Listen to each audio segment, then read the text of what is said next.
And welcome to day 2 of the conference. I think I am what's called the segue to join the high life of yesterday to the higher life of today.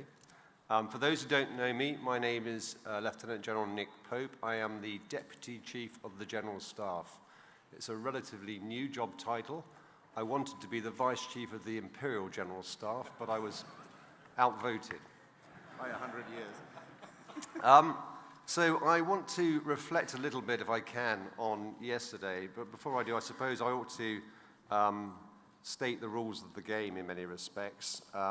Most of you, and those of you who were here yesterday, are aware of the RUSI rule, which is attribution remains in force, only prepared remarks are on the record, subsequent Q&A and discussion strictly off the record. So a few opening remarks, and I'll preface it, if I may, by thanking Professor Lieutenant General Sir Paul Newton for keeping me awake till about 2 o'clock this morning by telling me that I'm the best general he's ever seen. And so this script is less well rehearsed than it might otherwise be. But 2 things stood out to me from yesterday's discussions. One was actually the concept of failure and failure during training. And as a Royal Signals officer, I'm well used to failure. I failed to provide communications as a subaltern to 33 Brigade, as a squadron commander to 19 Brigade, as a battalion commander to satellite communications to most of the world, and as a brigade commander to the ARC and to HQ ISAF, both from a NATO and a UK dimension in Afghanistan. So failure to some of us actually comes quite naturally. The second was about adaptability, and actually how adaptability, and it's the theme of the conference, can manifest itself in various ways. Now, some of you may realize that the name Nick is associated with quite a few generals now. Nick Carter, Nick Parker, Nick Houghton, Nick Ashmore, Nick Kavanagh, Nick Welsh. So I decided early on in life, because my first name was actually Boris.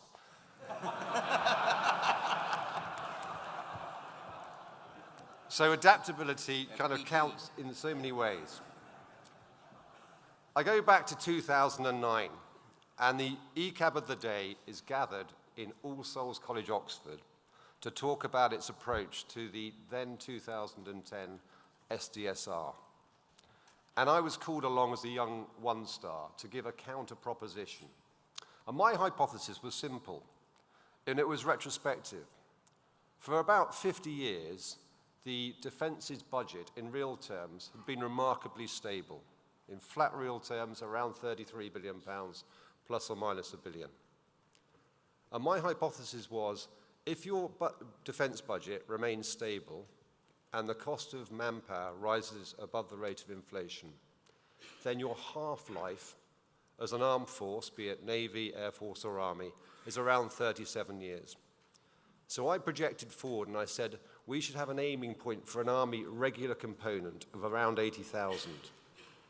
Now, there were members of the Army Board who looked at me like I was an earthworm crawling from underneath a rock, because they contended that actually a 6-digit Army regular component was our aiming mark, and we could not fall below that target.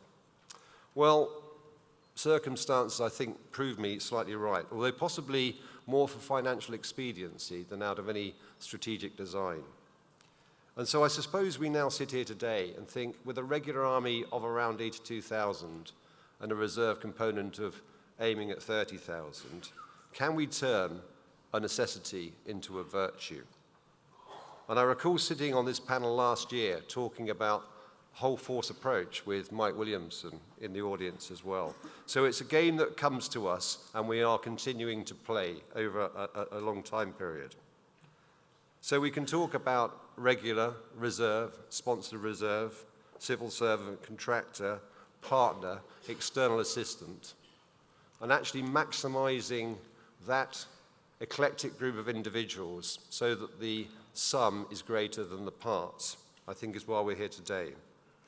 And we've been lucky enough to bring together a rather gifted and diverse panel to give us their thoughts on this particular subject. So Professor John Louth of this parish, RUSI, is going to, I hope, set our hearts and minds racing with a provocative counter-proposition. Followed by Nick Anderson, who can't spell Nick, by the way, there's a K on the end of it, to give us the industrial perspective. Sadly, Jerome Paolini, who was also going to offer a different PPP perspective, can't be with us today because he's trapped in Europe through... Nice way of putting it. through plane strikes. But then 3 different military perspectives. Carsten will give us an approach talking about mass and conventional deterrence. Milosav, I hope, will give us a different proposition, which is what it feels like to come into adaptability from a different part of the forest. And finally, Bill Hicks, no stranger to this parish, will give us the view from America on multinational interoperability and national specializations. So a variety of perspectives, and then we'll see where we go in questions. So my plea to the panelists, 900 seconds, or a quarter of an hour, or 1% of a day, or 15 minutes. Think of it as you will, to speak on your chosen subject without hesitation, repetition, or deviation. John, over to you. Well, I should never really follow Nick, ever, should I? Do you want to keep talking for 15 minutes and I'll sit down? I think that's fantastic. Mr. Chairman, GOCs, distinguished delegates, ladies and gentlemen, thank you very much indeed for inviting me to your conference. It's a delight to have the first session on day 2, to be in a room of so many pure-hearted and clear-minded folk. You know, clearly last night was a bit of a chore for so many people sitting here. So the challenge to me was to kind of wake folk up, which is kind of interesting, I suppose. When the chief sent me the invitation, I was actually quite terrified. Many, many years ago, as a young squadron leader, I happened to be, by accident, the senior RAF officer at the Army's training establishment in Worthy Down. And this involved me attending the Brigadier's weekly prayers at his residence, something we don't really do or didn't do in the RAF at the time. And as a token crab officer, it never really went that well. The Brigadier's Labrador, very old, took a shining to me. Whenever I went there, he'd kind of clamp his head in my lap, terribly flatulent. So my Army colleagues thought it was me. I remember one time telling the Brigadier that I really sympathized with the appalling artwork on the walls of his official residence, to be told that actually his wife had painted them all. And I yield to nobody the ability to wave back at someone when they wave at me, but the Brigadier used to take great exception to my saluting protocols. And, you know, I got the strong sense that whenever I was with a senior Army officer, they would just tell me how terrible I was and, you know, what a waste of space I was in his, on his camp. So picking up on the theme of failure, I feel quite comfortable sitting with that this morning. But luckily, I have a topic that couldn't possibly be contentious, the whole force, or as I prefer, the Defence Extended Enterprise. But I want to start with 1 or 2 general points, if I have your attention. The first of these is there were some fantastic PowerPoint presentations yesterday, and there are going to be some more sort of wonderful slides and bursts a bit later on. But I actually really hate PowerPoint. My conceit is that PowerPoint has actually been, in part, responsible for a collapse in critical thinking in the West over the past 15, 20 years. It's taught us that everything is linear and a continuum, that everything looks like a triangle or a diamond. You know, think of the Cadbid cycle expressed as a straight line. You know, the world just isn't like this. If you think of your own change programs in the frontline command, you know, it's all as a pyramid or as a straight line, and frankly, it's a bit ridiculous. So I don't use PowerPoint in that way. All I tend to use it for is a bit like a whiteboard, just to throw up 1 or 2 ideas. So I'll do that a little bit this morning over a couple of slides, so you won't get anything flashy from me. Secondly, and this is a bit odd, we'll be playing with a few ideas. And it's strange, but an awful lot of folk, would you believe, particularly a lot of people in universities at the moment, don't really like ideas or theories. They like data. And likewise, a lot of professionals are really certain in their knowledge based on that data. And the more senior folk tend to be, the more certain they are in their analyses. And those who practice power projection, whether they're in uniform or whether they're in industry, are not really immune to those trends. And of course, I suppose in the context of yesterday, that can really be the enemy of new ideas, innovation, or perhaps the development of an agile mind. And these are the qualities that we say we actually like and are trying to engender. Let me explain a little bit about that. In some of my writings and talks, I mentioned the notion of right words. My idea is that all through human history, there's been a real dominant discourse, a shift in discourse, or a form of right words. And anybody who wants to survive or thrive in a society, a community, or an organization have to regurgitate those right words as common wisdom and understanding. So prior to Emperor Constantine, the religious right words of the time within the Roman Empire was that there were multiple deities. And if you didn't attest to that, frankly, you were killed. The post-Constantine right words championed a single god in human form, which we still attest to today, here. Before the Enlightenment, a flat earth unifying theory form of right words dominated the scientific and business world. This phenomenon can be seen perhaps also in the defense and security community. JSP 001, which I'll come on and talk about a little bit in a while. It was signed off by Michael Portillo in 1996, and it essentially talked about the need to win the war, whatever we meant by that, before constructing the peace. Our new right words, as we heard yesterday and we've heard continually over the past few years, eschews intervention and champions a kind of comprehensive strategy of reform and capacity building in parallel with military operations. And actually, victory is hardly ever mentioned. It's very difficult to get anybody talking about victory anymore, which is odd. Also, in constructing our capabilities for operations, we require our assets and our relationships to be appropriately economic, efficient, and effective. And my colleagues will talk a lot about the 3 E's in their presentations this morning. In fact, I've never seen a business case in UK defence since 2004-05 that doesn't champion those 3 right words.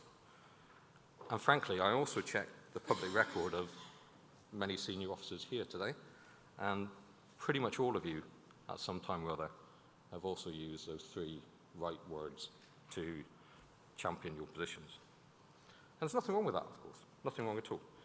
But the certain and the commonly held and understood can be a profound break on the changing. And we don't change through right words, we change through thinking and reconceptualizing.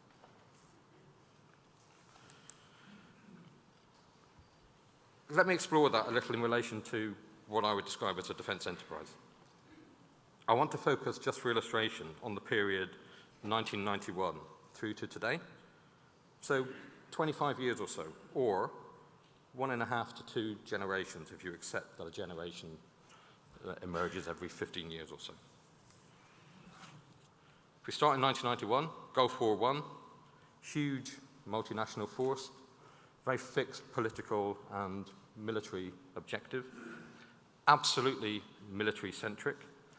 If I just pick up on, won't use the land force, let's pick on RAF Tornado Force, drawn pretty much from Brugge and Larbrook and the UK bases, with a very large green and blue maintenance unit from Germany with contract depth support. Pretty much everybody involved in that operation were in uniform, and contractors on operations were statistically pretty much irrelevant in the early periods of the operations. And it was a very confident operation with a clear notion of victory and success. I mentioned JSP 001 a few moments ago, 1996, absolutely military-centric. Right through the document, the notion was on maintenance of the aim, clear understanding of the aim, and victory at all costs.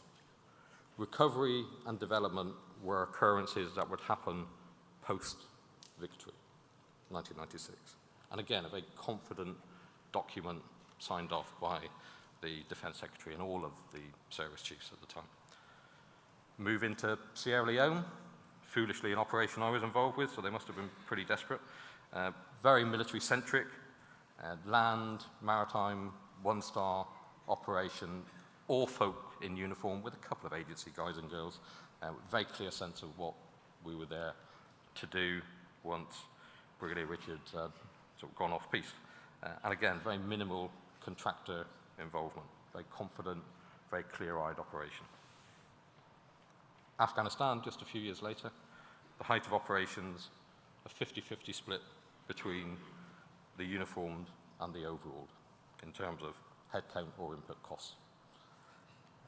Absolutely an effects-based doctrine that changed every 6 months, the less kind would suggest, and possibly a palpable loss of confidence. All of that occurred in a very short window without, dare I say, a political discourse to understand and explore those changes over that period.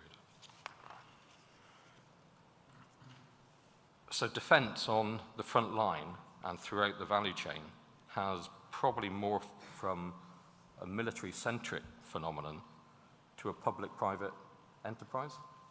And my writing would suggest that that is a one-way direction of travel.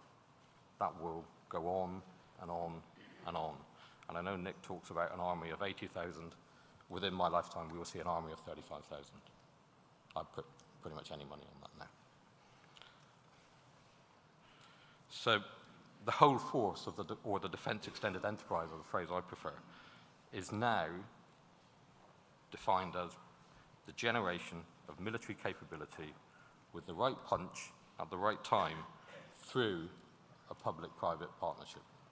It is no longer military, public-centric, and will never be again. What does it look like? Well, something like the attached slide, and I'm not going to get into a debate of are people full-time, are they reservists, sponsor reservists, volunteers, post-full-time obligations, contractors, privates. I'm not particularly bothered where they're sourced from. All I'm saying is that there are multi-partners now developing this extended public-private enterprise.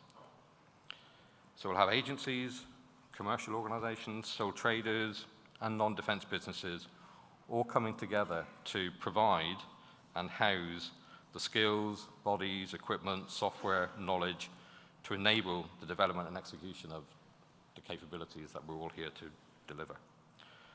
Some of those organizations will provide full-time military personnel. There are much smaller numbers as the years go forward. Some will provide reservists. There'll be volunteers, there'll be contracted sponsored reserves, so we're not using those in any numbers that we thought we would a few years ago. And an awful lot of those contractors will work for a profit. So command, things that you guys are concerned with, is now about blending those multiple factors, forms, and folk into a coherent, sustainable, scalable force. If that's right, commanders will need the competence set of the portfolio manager rather than the traditional military leader. And this, I suspect, will drive a profound rethinking of defence education and staff development from now, in the near term. Also, the nature of the relationship between those various organisations within the broader defence enterprise will continually change. And they will have to be long-term in nature. So think about our policy stance of wanting to develop most things through competition, and competition running every 5 to 10 years. That is completely inappropriate for the way we will develop these long-term relationships. Completely inappropriate. It is the wrong policy stance. What we will need is long-term relationships married to long-term contractual enablers. We'll need to be very innovative within our supply chains. We'll need to understand those supply chains. We'll have to be very conscious of the value and fragility of intellectual property. Right now, there are intellectual property farms in China and Southeast Asia that are corralling all of our intellectual property. So we will see business cases in the years ahead in government to buy IP.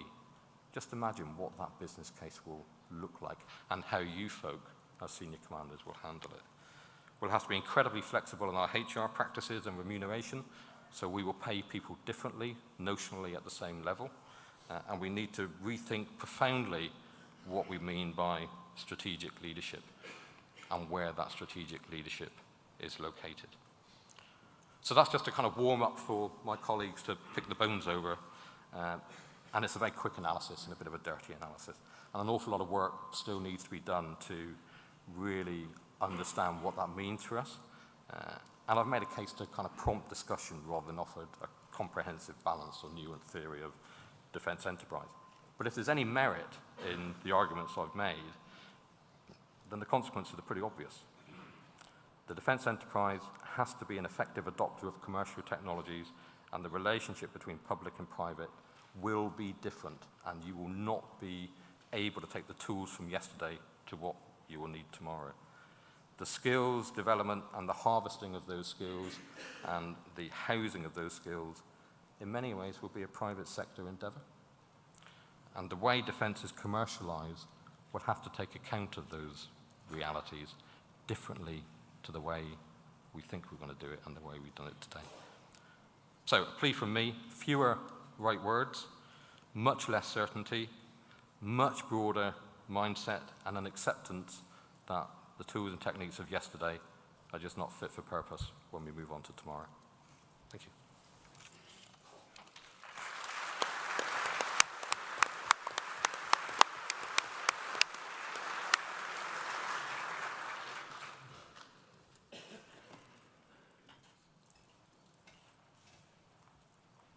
Good morning. Today I've been asked to speak about the Army's adaptation with industry and offer some insights from Babcock's experience of working closely with the Army, and also what we've learned as a business from these experiences. So who are we, and why are we able to comment on Army adaptation with industry? Babcock today is a FTSE 100 engineering company employing 35,000 skilled people. We focus in delivering solutions to our customers' complex problems. The solutions are in three main areas: complex infrastructure, primarily nuclear, asset and fleet management, and training solutions. And as an engineering business, we take a strong interest in growing STEM capabilities to ensure our future success. In the METS-I force generation model, we contribute about 3,000 people to generate equipment, enable sustainability, provide training, and through our sponsored reserve element, contribute manpower. We also provide information that will help create choices to support decisions during the complexity of force generation. We've been serving the Army for about 15 years, but the scale and complexity of our role has expanded considerably at a time when the Army is returning to a contingent posture. To give context to the learnings or insights, I'll walk through two case studies. The first is our service to the Royal School of Military Engineering in the form of a partnership that operates under the banner Holdfast. Some of you will recognise this as the old radio appointment title for the sappers. And the second is the Defence Support Group, or DSG, the mod agency that Babcock acquired in 2015 that provides equipment support and sustainment to the Army. Starting with the service we provide to the Royal School of Military Engineering. In 2008, Babcock entered a programme as a majority shareholder of Holdfast to provide a 30-year service to manage and deliver training to the Royal Engineers. The service was constructed as a public-private partnership, or PPP, and it merely means that the mod committed to the contract for the duration, including both the capital and resource spend. At RSME, and in partnership with the Commandant, we use the operating model to adapt the schools. We conduct the design and training for around 60 different training courses from Phase 2 combat engineering through to professional engineering qualifications in the artisan trades. The service is delivered across three major sites, Chatham, Minley and Bicester, where we deliver a mix of training, estate optimisation and regeneration. We've now reached the 8-year point of the program and have worked with a number of commandants of the school and leaders of the Army Recruiting and Training Division. To some extent, we've become the common element of the team, as the Royal Engineers team has changed as part of normal military career patterns. I think it's fair to say that Holdfast partnering with the RSME is widely viewed as a success, although it's had some difficult moments along the way, often around implementation of change. Each time we have come up against challenges, the joint commitment of RSME and Babcock to overcome them has enabled resolution. So what has the approach delivered? Well, in terms of training transformation, we've improved the pass rates by around 10% and transformed about 60% of the courses so far, with an average time under training reduced by over 20%, saving 21,000 man training days. The transformation involves modern learning techniques being deployed to Royal Engineers, such as self-paced learning, innovation in content, reach forward and back for preparation and revision, and introduction of simulation for command training. In terms of regeneration of the estate, in this case, we've managed site moves, built with our partners 29 new buildings, and regenerated or refurbished a similar number, and have provided an ongoing service that's given the RSME an estate that we've managed to maintain as fit for purpose for many years to come. And finally, the reduction of over 300 military posts and over 400 civil servant posts. In terms of returning soldiers to unit, this was a core driver behind the program. So what have we learned from the Royal School of Military Engineering Public-Private Partnership? I think the partnership has been successful due to the unwavering commitment of the respective leadership from the Royal Engineers and Babcock. As the title Holdfast indicates, this was a partnership designed with the sappers to meet their needs. It may be obvious to say that there's a leap in faith involved at times, and the resolve can be tested often by people within the respective organisations, and therefore, the senior sponsorship is key to success. Major programs need the active sponsorship of senior leaders from the customer and from industry. The PPP has been really flexible and adaptable. Most recently, there was a requirement for an additional accommodation block for 110 soldiers. Flash to bang was 11 months, and I'm sure this will be in contrast to many sites across the mod estate. Also, the service can be dialed up or down. What is probably more interesting, though, is the fact that boundaries of the PPP have been tested. What we've found is that as a vehicle for adaptation, unless that adaptation was broadly scoped in the wording at the program initiation, it could not be added later without legal risk. Every not-in-scope command request for adaptation has to run through a new competitive procurement. I think the insight is therefore to think broadly as to what is included in any program at concept, so the flexibility desired is there at a later date. The third key insight to me is that this is a repeatable model. Based on what the program has achieved, it can be repeated with confidence as a sound model for adaptation with industry. Here's the thoughts from the Commandant.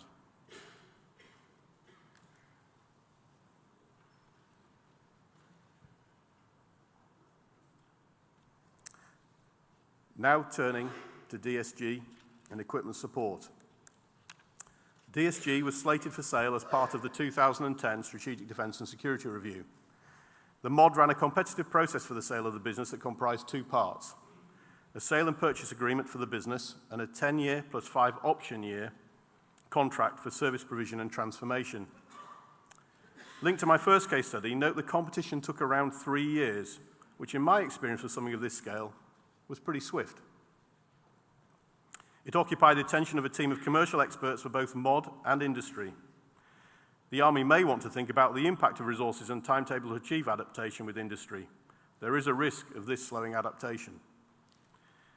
Babcock was successful in its bid and paid $140 million to the mod for DSG, and the contract started on the 1st of April 2015. In contrast to the first case study, we're in a relatively early phase of the program. DSG is around 2,000 employees and provides key support to force generation across the Army's green fleet of vehicles. It's based from 23 locations and also provides mobile support.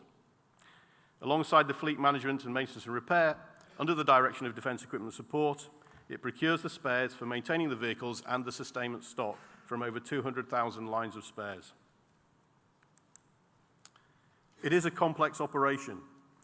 We provide 8 core services to the Army as part of the programme, and these are shown on the slide. Key to the delivery is the ongoing development of an information centre, or hub, that provides information synthesis from core Army systems and those within DSG to provide analysis and decision-supportive information to enable better equipment support to the Army. As this matures, it should pay dividends during the high tempo of force generation, where every choice, e.g. where and how much to train, has downstream consequences. And core to the programme is the transformation, where we're moving from an input operating model, where charging is by the hour, to an output model where our customer pays for the service in equipment activity days. So looking at the benefits, well, one of the major benefits of DSG is the savings committed as part of the agreement. The programme of savings is underway, and these will support the Army in focusing spend in priority areas.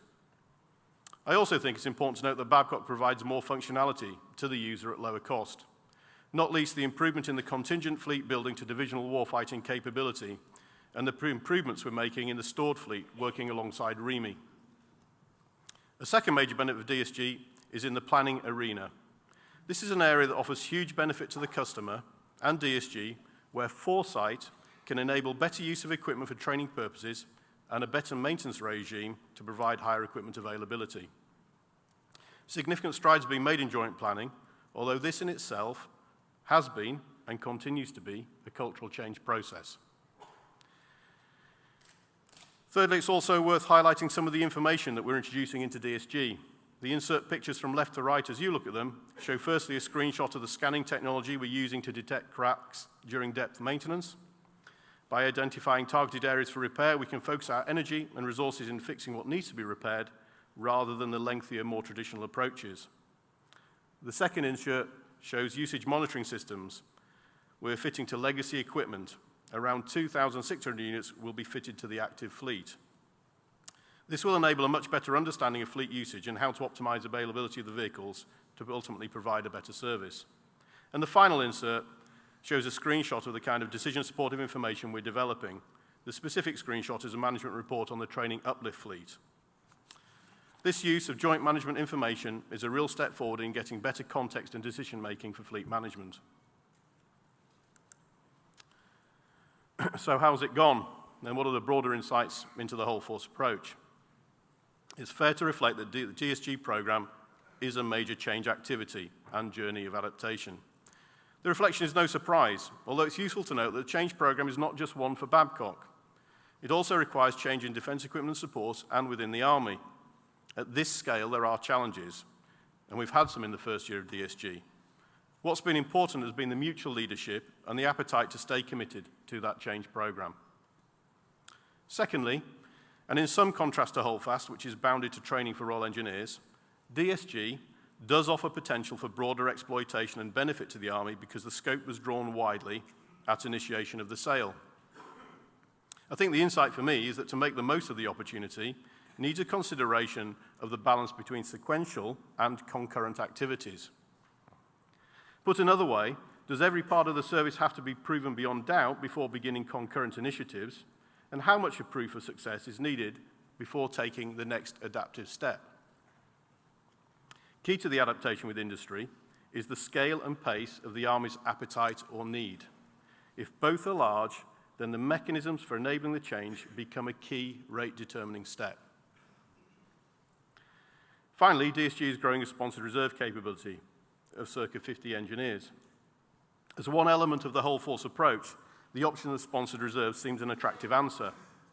That said, I think we need to move to joint planning and thus better understand the mutual risk of any scale solution to whole force. As an example, as I said at the start of my presentation, engineers are critical to Babcock, and we take an active interest in recruiting and growing engineering capability. On the basis that the Army also has a large engineering workforce, are we in competition for those engineers as part of a whole force? Or do we need to be looking together at joint manpower planning solutions that provide assurance of the capability rather than an instability in the supply? I think this is one of a handful of key questions that need to be worked through together for the Army and industry to be fully confident in delivering the whole force approach.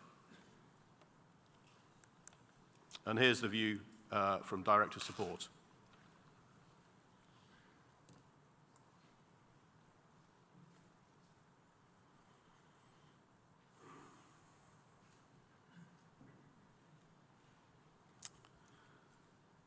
So, to wrap up, I'd just like to thank you for the opportunity to share Babcock's experience with adaptation with the Army. I hope some of this will be helpful in thinking through the challenges and changes that the Army faces over the coming years.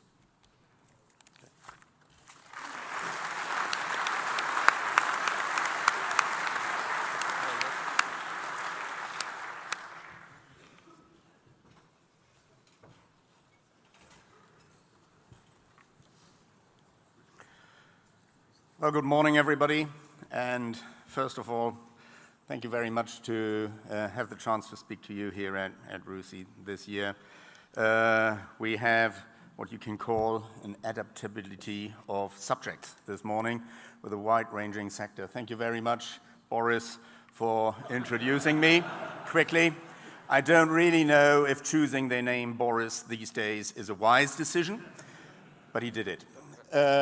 So all the best for that. It's good to be home in great many ways. Many of you in the room know me from various functions. I've been asked the question numerous times, how on earth did you make 3-star general? I can assure you the German army asked the same question. But many of you have seen me over the years. Since I do not know if I'm going to break EU copyright by showing a film, I will just quote from a film of Blackadder that we all well know, and that reminds us of what happened 100 years ago today, where he's sitting in the trench just before he has to go over the top and says, "In my day, war meant that people were in grass skirts and bow and arrow, and you would shoot them and nick their country.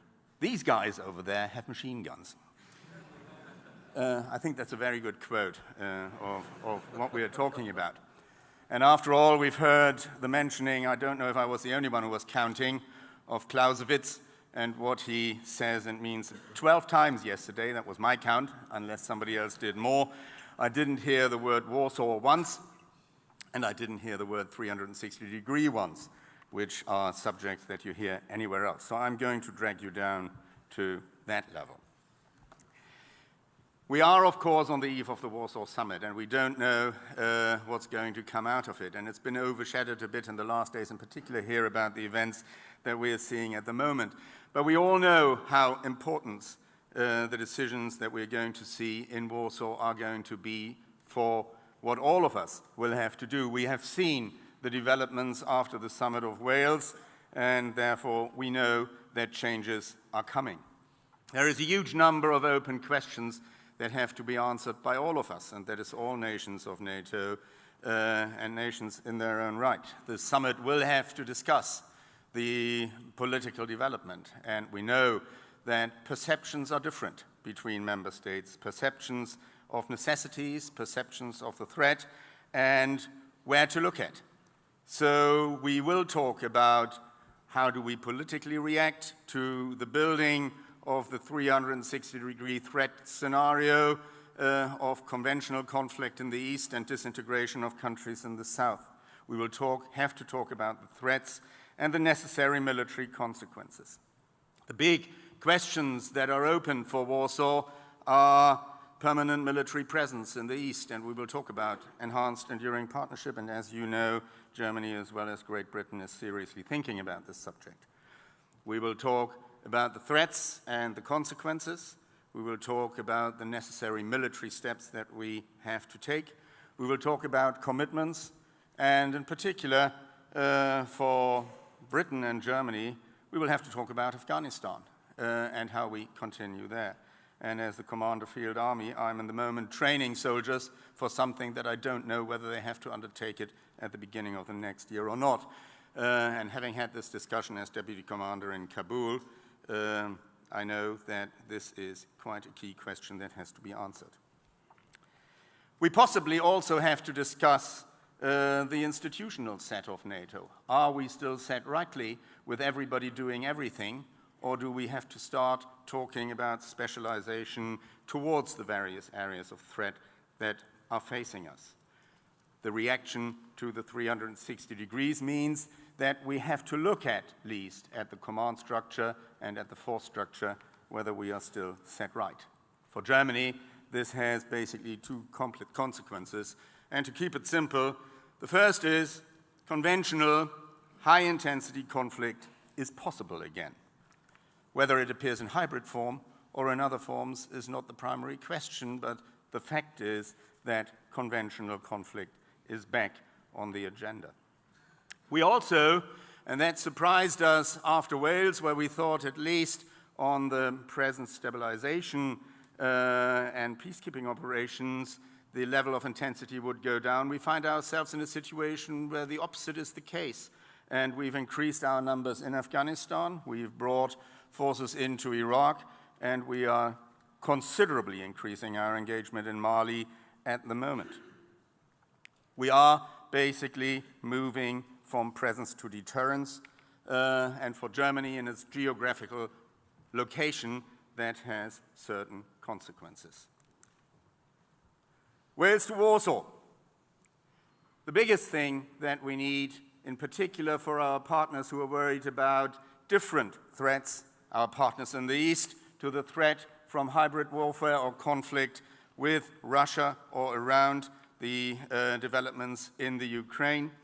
One particular threat, and for our partners in the South, the look across the Mediterranean, the look at migration and threats that are coming from what we call the crisis bow, which basically is an area where the order of the post-World War, World War I political scenario is disintegrating. And we see ethnic conflicts, religious conflicts, migration, and all the like. And I don't think that migration will leave us for the rest of our lifetime, and Germany has a big role in that. In all, when we look at the alliance, we have enough soldiers under arms, if you take all the nations together to deal with the threats and challenges. But we have a dramatic shortfall of capabilities. Just talking about a few: rotary wing, engineer bridging, mining, maneuver support, ground-based air defense, UAVs, recce, and something that is not sexy and not visible straight away, communications and ammunition stores. We need to improve our ability to operate fast anywhere on alliance territory, which is something that in the Cold War was at least in the way of thinking of everybody, although the General Defense Plan in Germany didn't leave much room for operation and maneuver because it was all done on something like 40 to 50 kilometers.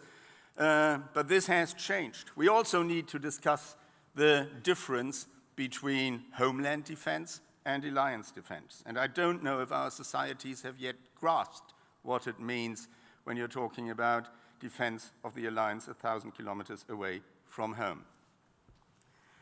We don't only have to understand how to operate, we need to bring those capabilities that we are lacking in the moment back into the scenario. When I was a brigade major, you could wake me up any time in the middle of the night and say, please go and plan a river crossing. It would have been done within an hour with all the necessary means. That is different if I challenge a brigade staff nowadays and say, go and plan a river crossing. They say, okay, we're taking a day off, and we will come with a solution about this evening. It's not the fact that they are worse trained, but they are in a different mindset, and we heard yesterday that we need to de-Afghanize some parts of our thinking, and I think that's a very good term to use. As we are all living under financial restrictions, we have to prioritize capabilities and take the necessary tasks to improve them. Improving conventional forces is the one thing. Another thing, and that will be particularly interesting in my country, we do have to accept, and we talked about it yesterday also, the fact that nuclear deterrence plays a role again. That will be an interesting discussion, and I know that it will be a very warm debate at home, but it basically goes for all alliance countries. We need to improve personnel levels in certain areas where we have shortfalls. We need to improve material. We need to work on doctrine. We touched on it yesterday. If I go into the doctrine that deals with conventional warfare in Germany, and we were always reasonably good at it in writing doctrine, I see that writing stopped somewhere in the 90s. And some things like UAVs aren't even in the papers. Intelligence dominance, other things that are now very much part of the modern battlefield. So we need to regain the capability of writing doctrine, and we also need to regain the capability of standardization between nations. I'm very grateful that Commuser started what he called the European Tank Challenge. I would like to see more of that in the future to improve interoperability on low levels. A very good example of how to bring assets together and make added value is what Britain and Germany have done about 2 years ago in Minden with bringing the M3 rigs together, which is the one way that is going the right way when it comes to share the burdens that are coming the way that I was talking about. Basically, the key word being multinationality is not a way of making things cheaper, but to improve capabilities as a win-win situation for either side. Germany is going with partners in many areas on this way. I mentioned the bridge in Minden. Our biggest entertainment in cooperation is the very close link to the Dutch army. And I'm very pleased to see Leo Boylan in the room. We've gone a far way, and I think it's a good way in the direction that Europe has to go. Netherlands' 11th Luftmechanisierte Brigade has been put under the command of the German Air Mechanized Brigade. 43rd Mechanized Brigade has been put under the command of 1st Panzer Division, and we are building at the moment our 5th Tank Battalion. It hurts me as a tankie that we had 68 battalion once. We were down to 4. We're now back up to 5 with the help of our Dutch friends, using, interestingly enough, the Bergen Camp, which is very familiar to many of you. We need to improve brigade readiness. We need to improve our skills in combined armed capabilities, something that is not only equipment, but largely a question of training and exercising. We can offer certain things to partners. We can offer training facilities and areas in Germany, including special schools and training facilities. Basically, what Germany has to offer is its geographical location, because from Germany you can deploy easily to all the challenges that are facing us in the east and in the south. The most important thing, and Putin has shown it to us in nearly perfect skill about deterrence, is that you have the right strategic communication and you're passing the right messages to those who need to hear them. And that is not necessarily us. We don't have to tell each other how good we are.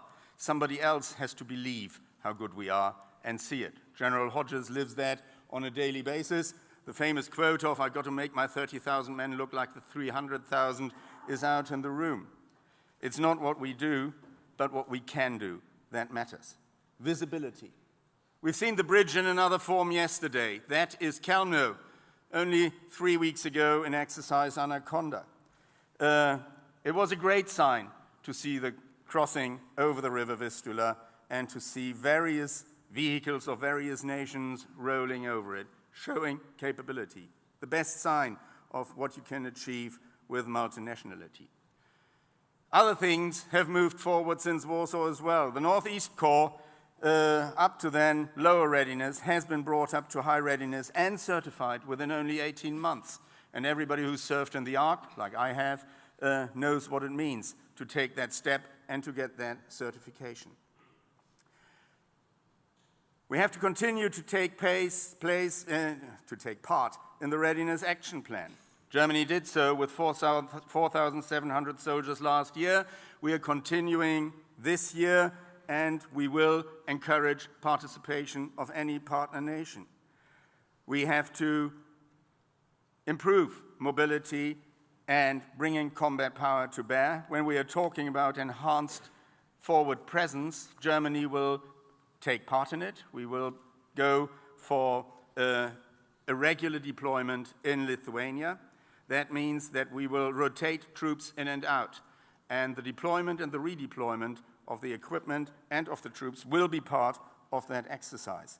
So we are not permanently stationing, as you won't, highly likely, but we will participate in the program. What we have to do at the end of the day is we have to make the risk for our foes, be it in the eastern set-off threat or be it in the south, uncalculable, and we got to regain the capabilities to react across the board. And that covers areas that go way beyond the military. One of the biggest challenges that we found was that, yes, we are ready again to exercise deployment, but unfortunately the German railway has got rid of its flat cars. We only got flat cars, 20 of them, who can carry Leopard 2. That makes deployment over large distances quite a challenge. And there are other areas in the logistics area that are a challenge that also have to be looked at and that also have to be dealt with. Everything we do should be as visible as possible because everything we do goes for strategic communication. The important thing is that we are showing presence, will, and determination. And with enhanced forward presence, the most important thing is that we show the flags where they matter. We are on the right path. It is not only military, as I said, there is logistics support, there is host nation support that we have to look at. It will all take time. The more we do together, the faster it will be because we will make better use of money. Multinationality, as I said, is not something that will save us money, but something that hopefully will improve our capability because we all have to fill what we are all suffering from, and that is hollow teeth in our command structure. We're quite happy of having 2 mechanized divisions and 1 high readiness division, but we have not the capability in those divisional staffs to lead operations at the moment, so we have to work. We are ready to stand as a framework nation in this concept for partners who want to join us in this attempt. We showed it in IVJTF in 2015. We will show it in VJTF 2019, and the sooner we come to a stable path on the provision of VJTF, the better. It is necessary to discuss all this subject. I will close with one of my favorite perspectives. When General Nick developed Army 2020, he did what all prudent military planners are doing in this world. He was looking about 15 years out and said, what do we need 15 years from now? What will be the threats and what do we have to react to? Where do we have to stand? If at any time in history you take those 15 years that are the normal planning horizon for any military man and you go 15 years back and ask yourself, did we really foresee where we are standing today? You will find surprises. 2016 is where we are, just ahead of Warsaw. 15 years back, 2001 in June, if I had said to somebody in Germany, a year from now, we will be in Afghanistan, 15 years from now, Afghanistan will still be a subject and we will be in Mali, and we will talk about deterring the Russians from threats that they are rebuilding, I would probably have been put into a straitjacket. If you go 15 years back from that, you're in 1986. And if you would have said then, the Warsaw Pact will be disintegrated in 15 years. Peace will have broken out in Europe. All the partner nations in the East will be members of NATO, and we will have seen real operations on the Balkans and on the Arabian Peninsula. I think the straitjacket wouldn't have been far away. 15 years before that, 1971, we're talking about Vietnam War. Compare that to the situation in 1986. 1956, 15 years before that, we were just thinking about building up the Bundeswehr again, a short 11 years after the Second World War, because 15 years before that is 1941. That has a food of thought when we are sitting here and we are thinking that we know how the world will look like in 2031. Thank you very much.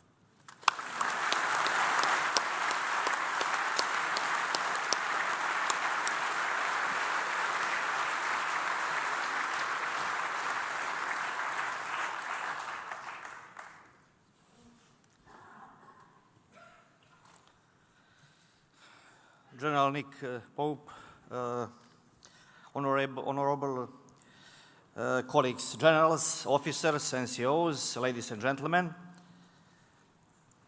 At the beginning, I would like to greet you on behalf of the Serbian Armed Forces. I'm honored to have the opportunity to address you. As you know, Serbia isn't a member of European Union. Maybe one day we will take British chair.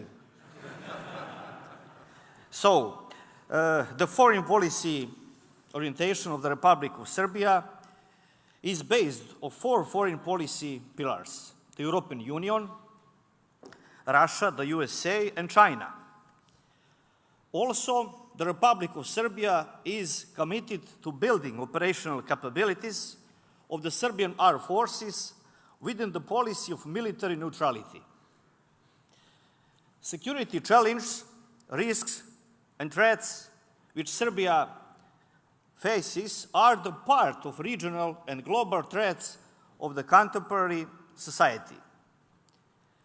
This is exactly a key reason for building capabilities of the Serbian Armed Forces at the national level while relying on its own capacities and at regional level in cooperation with partnership initiatives. According to the Constitution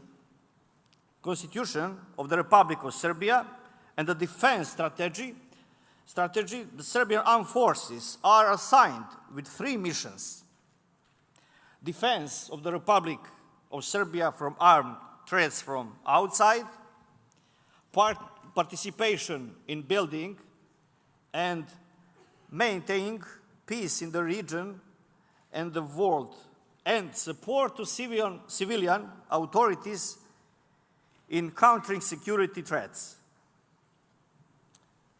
The second and the third mission are very important,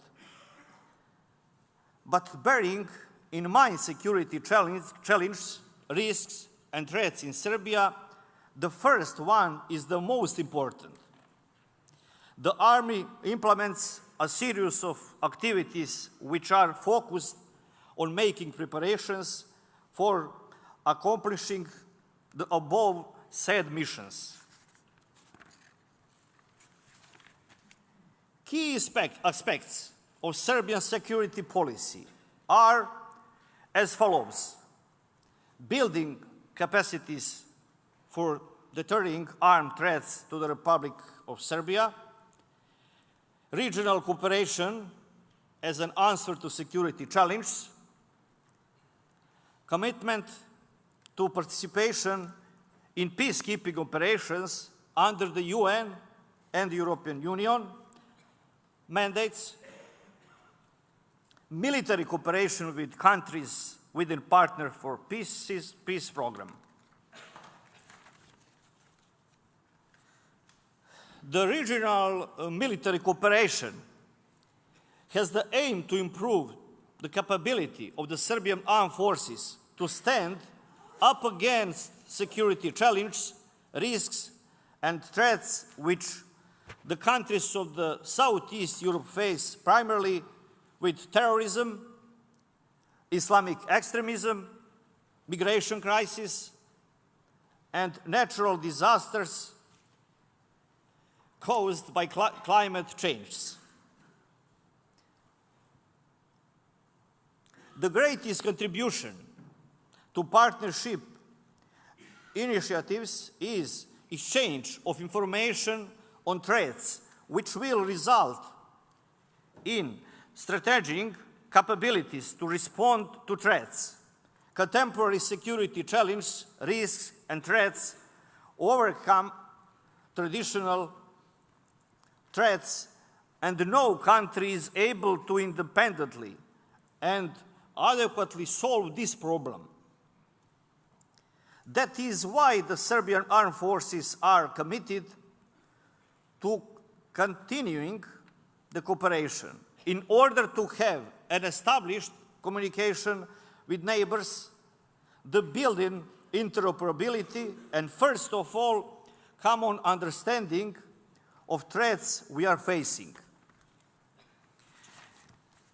323 officers, NCOs, and professional soldiers of the Serbian Armed Forces are serving with 7 UN peacekeeping missions and 4 European Union missions. The Serbian contingents are accomplishing the missions with the soldiers of the Spanish Armed Forces in Lebanon, and the Slovakian Armed Forces in Cyprus, as well as with other peacekeepers. Joint situations and joint actions in accordance with the mission mandate make sure that tasks are accomplished successfully. By conducting joint, bilateral, and trilateral exercises at the regional level, first of all, with the armed forces of Hungary, Romania, Bulgaria, and other neighboring countries, the capability of joint response to security threats has been improved through exchange of information and practice of procedures. The cooperation with armed forces outside the region and within the Partnership for Peace program is primarily focused on attaining a higher level of understanding, interoperability, and exchange of information. The Serbian Armed Forces have achieved a great cooperation with the Ohio National Guard and the US Army European Command. The activities implemented with the Russian Federation are important for maintaining weapons and military assets with which we are equipped. The recent visit of the Chinese president is expected to boost the existing level of cooperation with China. Regardless of the location of our partners and apart from peacekeeping operations, the priorities of the Serbian Armed Forces in cooperation are as follows: building capacities for training units in peacekeeping operations, joint exercise of units and education of officers and NCOs. As for the cooperation with NATO, the Serbian Armed Forces cooperate with NATO member states within the Partnership for Peace program. By cooperation with KFOR forces, we contribute to regional stability and reduction of security threats which have arisen due to unilateral declaration of independence of the southern Serbia province, Kosovo and Metohija. Strategic and doctrinal documents of the Republic of Serbia, as well as documents of partner countries, identify the same security challenges, risks, and threats. Historical facts say that in the past, partners and allies fought together for the same interests, and this is the case with the modern history as well. The sacrifices made by Milunka Savić, the Serbian heroine of the First World War, are the same as sacrifice of famous Flora Sands, the heroine of the United Kingdom. We don't neglect preparations to independently stand up against contemporary security threats if there is a need. But overall, globalization and globalization of security threats as well impose a need for more intensive partnership activities. Due to the aforesaid reasons, I think that partnership is good and required, not only for the country from which I come from, but also for other countries in the region, Europe and the world, because in the 21st century, bridges should be built, not burned. We should cooperate, keep and build peace by joint efforts and look into the future.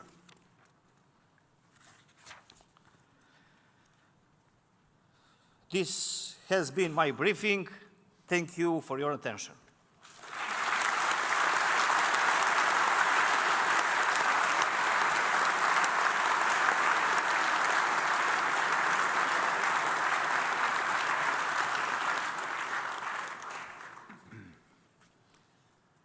Well, good morning, and thanks again to RUSI for another exceptional program. I've had the opportunity to participate in about 5 of these, and I come away every time learning more and more. This morning, I will not challenge General Nick, or I guess now known as General Boris's experience with failure, but I do look forward to contributing apparently to the collapse of intellectual thought through the use of PowerPoint. I'll speak today on interoperability, and I choose the word imperative for a reason. And that's because the last 25 years of our collective experience, and particularly the last 15, are a poor lens through which to examine the next 25 and the challenges we face. Broadly, we have a revanchist Russia, a rising China, which right now I think everybody can say has been, in many respects, a very positive force, not the least of which is for the 250 million people that they have pulled out of poverty. But I will confess that we look at the developments in Asia with a degree of wariness, but also engagement as we have opened up army-to-army dialogue with the People's Liberation Army. We also face, together or individually, a collection of regional state and non-state disruptors, many of which have state-like and state-supported capabilities. Mara Finkel's country in particular deals with that on a regular basis. These challenges are not sequential or exclusive. In fact, they will compound over time. And in that regard, we're looking beyond 15 years in the U.S. Army. We're looking out to 2050 to try to understand the evolution of this century. Taking it down a level to the European environment, from that perspective, and with the U.S. Army as a key force in NATO, we see 4 key challenges in the region. We have Russia to the east, and to the south you have migration and foreign fighter flows, which have been mentioned. And then there's also the tension, particularly for the U.S., in the continuing dynamics between Israel and Lebanon and some of the responsibilities we have there.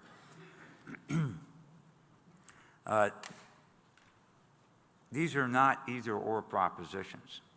There are many, and I can tell you because we also have a number of dialogues with nations in NATO on a bilateral basis. A number of countries will come in and talk about the challenges of the South, and a few will talk about the challenges of the East. Very few will talk about the challenges of both in the same breath. So Russia is existential and real, and the others are real and extant now, and that comprises this 360-degree threat that General Jacobson mentioned. So the problems that we face collectively are several. We must deter Russia and maintain credible force, and I'll speak a bit more on that in just a minute. We're going to have to fight state and non-state actors. They're equipped with top-of-the-line Russian and Chinese equipment in particular. These are real, and they're now. They're problems of now. And I would tell you that we are all out of position in dealing with this. And the 8 years of adaptation that Paul Newton mentioned yesterday is not something that's only limited to the British Army. We all have 8 years at least of adaptation to catch up on. And that's because the speed, violence, and lethality of the modern battlefield is something that most of us have not seen in our history since Korea, in the case of my Army, and for many of you, since World War II. So the practices of the 1990s and 2000s are not necessarily the ones that we're going to be able to use in the future. So a little bit on NATO evolution. Credible force is frankly a challenge. There have been some encouraging moves here recently within NATO, both rhetorically and physical, but frankly the trends are not in our favor. And no matter that they may be self-inflicted, often through bad assumptions, we have a problem. It was mentioned many of the gaps, all of which I agree with earlier, but I think the combat battalion devolution is very instructive. The relative rate of spending by the Russians is instructive, and I would note that the downsizing of combat battalions is mirrored in almost every warfighting function that we collectively have. And the one thing, sir, that you did not mention is artillery. And that is a huge hole in our collective capability that we are walking by right now and not talking about seriously.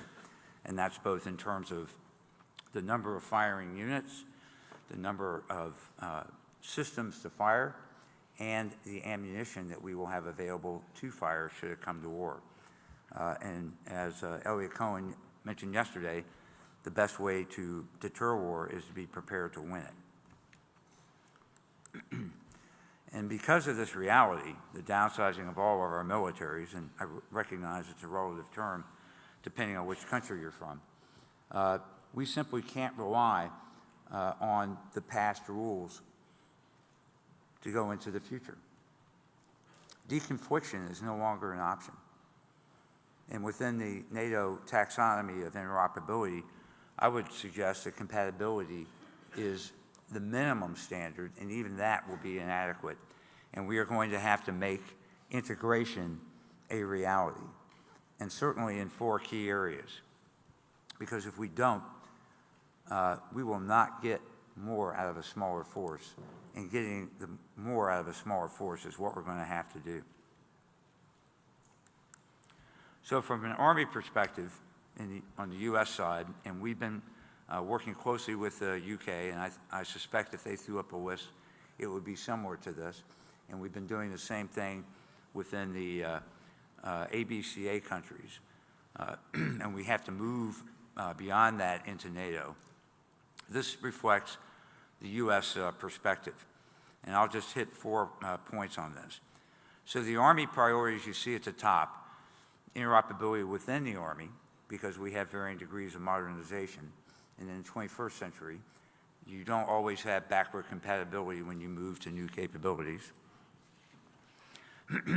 We also have to ensure that we are interoperable with the other services within the U.S. Armed Forces, particularly our #1 coalition partner, the United States Marine Corps. And then finally, we have to further integrate and be interoperable with our coalition allied partners around the world. And these priorities also are not exclusive or sequential, and we have to develop these capabilities in parallel with each other. Going down the list a bit, we spend a lot of time on human and procedural interoperability, and that's very important. But in the 21st century, if we are not working on the technical elements of interoperability, which costs money, by the way, then we're shooting behind the target, and we will be out of position should war come. And that will be key, again, to demonstrating a credible force. And interoperability has to be routine and agile. In other words, we can't make it work just for the exercise and then have it not work the next time. It has to be a constant as we go forward. And I would propose that as an alliance, we focus on key areas, those being CIS, fires, information sharing, and I recognize the U.S. is probably the worst at that, of those in this room, and ISR. CIS remains a massive problem, and I would tell you for NATO, we are backsliding from the high water mark of Afghanistan right now. So we have to get serious about that. In terms of fires, we're not even there.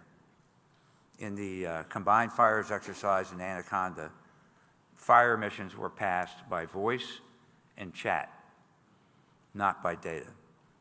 Why? Because most of us don't have digital fire control systems in our armies. Not to mention the fact that we are shadows of our former selves in terms of the artillery complement within that. And if you think about the top picture in the slide a couple back, that's not going to get it. And I'll come back to that picture here in just a minute. So, my challenge to all of us is, given the character of combat, speed, lethality, and violence, we had better get serious about interoperability, because we're going to have to operate at a tempo that we are currently incapable of doing, and with a degree of integration that we are currently incapable of achieving. Because if we don't, I mentioned that picture, so top left, that's the remnants of one battalion of 2 in the Ukrainian army that were hit by a Grad rocket attack in Ukraine. That battalion disappeared in 3 minutes. That's what I'm talking about, and that's the combat that we have to prepare for. Thank you very much.